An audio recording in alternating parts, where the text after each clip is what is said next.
She became a little bit irritable with the nurses, and I believe it was simply another publicity gimmick.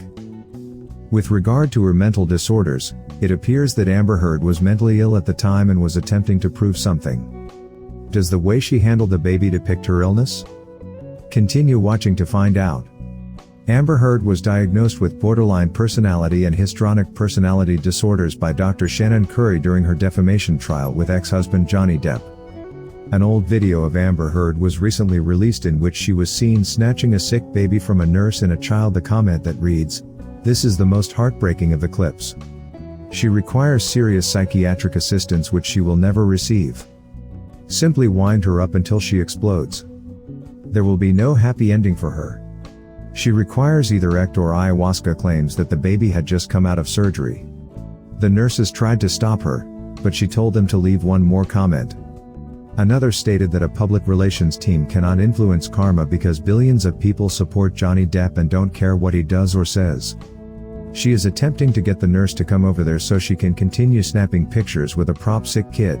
What type of sick F does such things for attention? Another fan said, and nobody can say she cares a damn because her fake promise confirmed it.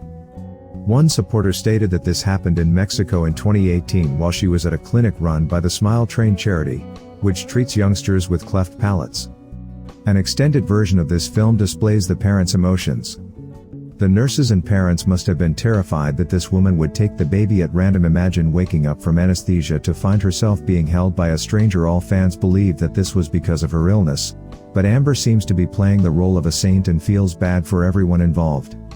Dr. Shannon Curry demonstrated that Amber Heard is mentally ill. Her psychologist claimed that Heard only had post-traumatic stress disorder as a result of alleged abuse, but a psychologist by debt disproved this claim.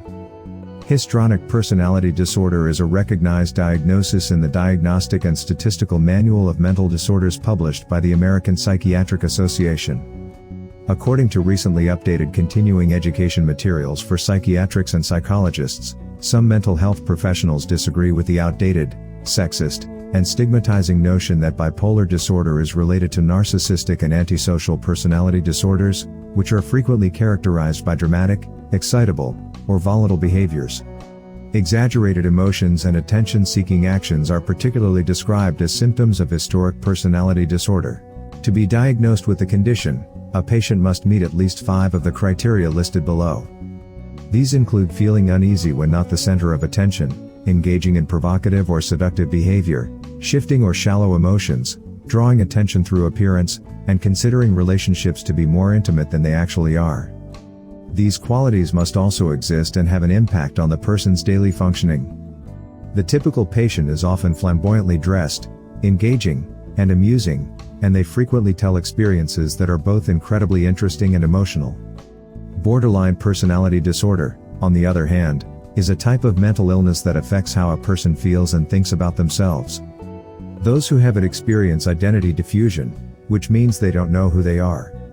If their condition is severe enough, they may try to join a cult or take on a persona to help them feel more real and like they have an identity. Do you believe Amber taking the child and acting abnormally is a result of her disorders? They have a very great fear of abandonment and have tremendous mood swings, making them susceptible to being triggered to rage or despair at any time. Please share your thoughts in the comments section below.